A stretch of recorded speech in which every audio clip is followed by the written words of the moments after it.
மத்தேயு அதிகாரம் 25. அப்பொழுது பரலோக ராஜ்யம் தங்கள் தீவட்டிகளை பிடித்து கொண்டு மணவாளனுக்கு எதிர்கொண்டு போக புறப்பட்ட 10 கன்னிகைகளுக்கு ஒப்பாயிருக்கும். அவர்களில் 5 பேர் புத்தியுள்ளவர்களும் 5 பேர் புத்தி இல்லாதவர்களுமாய் இருந்தார்கள். புத்தி இல்லாதவர்கள் தங்கள் தீவட்டிகளை எடுத்துக்கொண்டு போனார்கள், எண்ணெயையோ கூட கொண்டு போகவில்லை.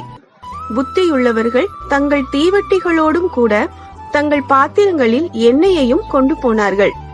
மணவாளன் வர தாமதித்த போது அவர்கள் எல்லாரும் நித்திரை மயக்கம் அடைந்து தூங்கிவிட்டார்கள்.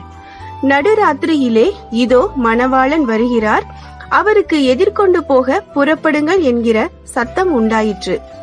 அப்பொழுது அந்த கன்னிகைகள் எல்லாரும் எழுந்திருந்து தங்கள் தீவட்டிகளை ஆயத்தப்படுத்தினார்கள். புத்தி இல்லாதவர்கள் புத்தியுள்ளவர்களை நோக்கி, உங்கள் எண்ணெயில் எங்களுக்கு கொஞ்சம் கொடுங்கள், எங்கள் தீவட்டிகள் அணைந்து போகிறதே என்றார்கள். புத்தியுள்ளவர்கள் பிரதியுத்தரமாக, அப்படி அல்ல, எங்களுக்கும் உங்களுக்கும் போதாமல் இராதபடி நீங்கள் விற்கிறவர்களிடத்தில் போய் உங்களுக்காக வாங்கிக் கொள்ளுங்கள் என்றார்கள். அப்படியே அவர்கள் வாங்க போன போது மணவாளன் வந்துவிட்டார். ஆயத்தமாய் இருந்தவர்கள் அவரோட கூட கல்யாண வீட்டுக்குள் பிரவேசித்தார்கள். கதவும் அடைக்கப்பட்டது. பின்பு மற்ற கன்னிகைகளும் வந்து, ஆண்டவரே, ஆண்டவரே, எங்களுக்கு திறக்க வேண்டும் என்றார்கள். அதற்கு அவர், உங்களை அறியேன் என்று மெய்யாகவே உங்களுக்கு சொல்லுகிறேன் என்றார். மனுஷகுமாரன் வரும் நாளையாவது நாளிகையாவது நீங்கள் அறியாதிருக்கிறபடியால் விழித்திருங்கள். அன்றியும் பரலோக ராஜ்யம் புறதேசத்துக்கு பிரயாணமாய் போகிற ஒரு மனுஷன் தன் ஊழியக்காரரை அழைத்து தன் ஆஸ்திகளை அவர்கள் வசமாய் ஒப்பு கொடுத்தது போல் இருக்கிறது. அவன் அவனுடைய திறமைக்கு தக்கதாக ஒருவனிடத்தில் 5 தாலந்தும் ஒருவனிடத்தில் 2 தாலந்தும் ஒருவனிடத்தில் 1 தாலந்துமாக கொடுத்து உடனே பிரயாணப்பட்டு போனான். 5 தாலந்தை வாங்கினவன் போய் அவைகளை கொண்டு வியாபாரம் பண்ணி வேறு 5 தாலந்தை சம்பாதித்தான். அப்படியே 2 தாலந்தை வாங்கினவனும் வேறு 2 தாலந்தை சம்பாதித்தான். 1 தாலந்தை வாங்கினவனோ போய் நிலத்தை தோண்டி தன் எஜமானுடைய பணத்தை புதைத்து வைத்தான்.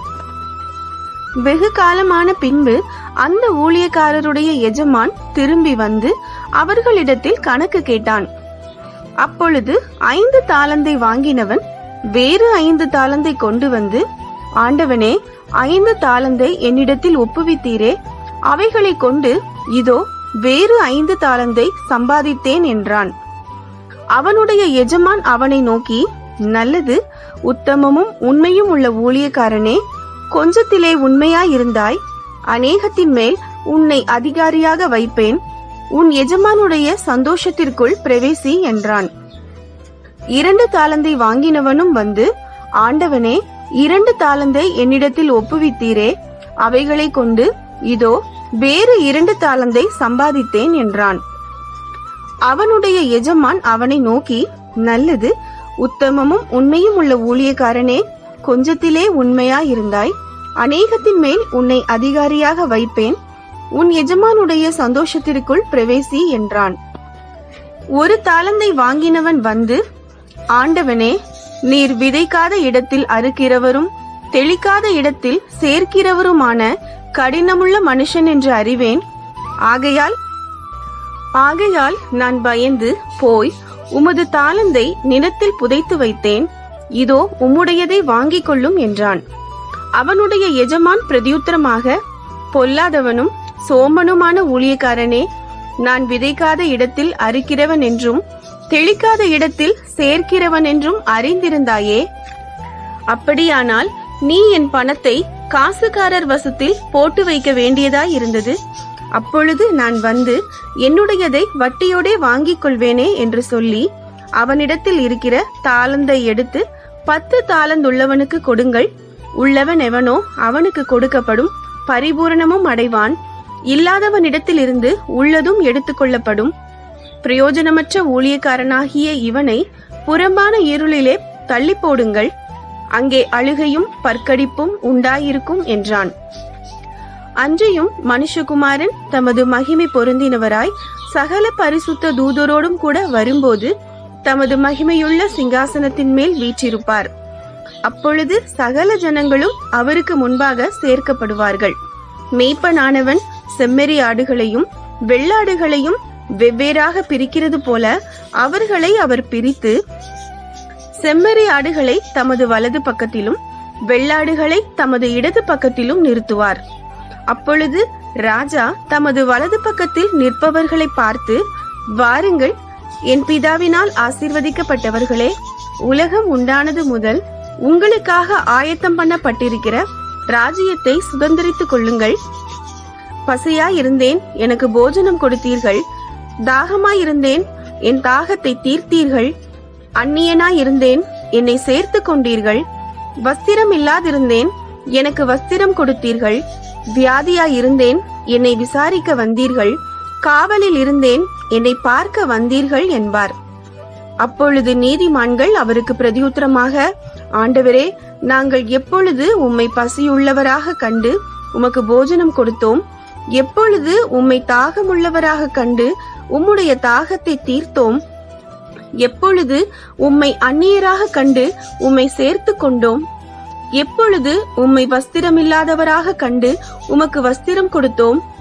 எப்பொழுது உம்மை வியாதி உள்ளவராகவும் காவலில் இருக்கிறவராகவும் கண்டு உம்மிடத்தில் வந்தோம் என்பார்கள். அதற்கு ராஜா பிரதியுத்தரமாக, மிகவும் சிறியவராகிய என் சகோதரரான இவர்களில் ஒருவனுக்கு நீங்கள் எதை செய்தீர்களோ அதை எனக்கே செய்தீர்கள் என்று மெய்யாகவே உங்களுக்கு சொல்லுகிறேன் என்பார். அப்பொழுது இடது பக்கத்தில் நிற்பவர்களை பார்த்து அவர், சபிக்கப்பட்டவர்களே, என்னை விட்டு பிசாசுக்காகவும் அவன் தூதர்களுக்காகவும் ஆயத்தம் பண்ணப்பட்டிருக்கிற நித்திய அக்கினியிலே போங்கள். பசியாயிருந்தேன், நீங்கள் எனக்கு போஜனம் கொடுக்கவில்லை. தாகமாயிருந்தேன், நீங்கள் என் தாகத்தை தீர்க்கவில்லை. அந்நியனாயிருந்தேன், நீங்கள் என்னை சேர்த்து கொள்ளவில்லை. வஸ்திரமில்லாதிருந்தேன், நீங்கள் எனக்கு வஸ்திரம் கொடுக்கவில்லை. வியாதியுள்ளவனாயும் காவலில் அடைக்கப்பட்டவனாயும் இருந்தேன், நீங்கள் என்னை விசாரிக்க வரவில்லை என்பார். அப்பொழுது அவர்களும் அவருக்கு பிரதியுத்தரமாக, ஆண்டவரே, உம்மை பசியுள்ளவராகவும் தாகமுள்ளவராகவும் அந்நியராகவும் வஸ்திரமில்லாதவராகவும் வியாதிப்பட்டவராகவும் காவலில் அடைக்கப்பட்டவராகவும் நாங்கள் எப்பொழுது கண்டு உமக்கு உதவி செய்யாதிருந்தோம் என்பார்கள். அப்பொழுது அவர் அவர்களுக்கு பிரதியுத்தரமாக, மிகவும் சிறியவர்களாகிய இவர்களில் ஒருவனுக்கு நீங்கள் எதை செய்யாதிருந்தீர்களோ அதை எனக்கே செய்யாதிருந்தீர்கள் என்று மெய்யாகவே உங்களுக்கு சொல்லுகிறேன் என்பார். அந்தபடி இவர்கள் நித்திய ஆக்கினையை அடையவும் நீதிமான்களோ நித்திய ஜீவனை அடையவும் போவார்கள் என்றார்.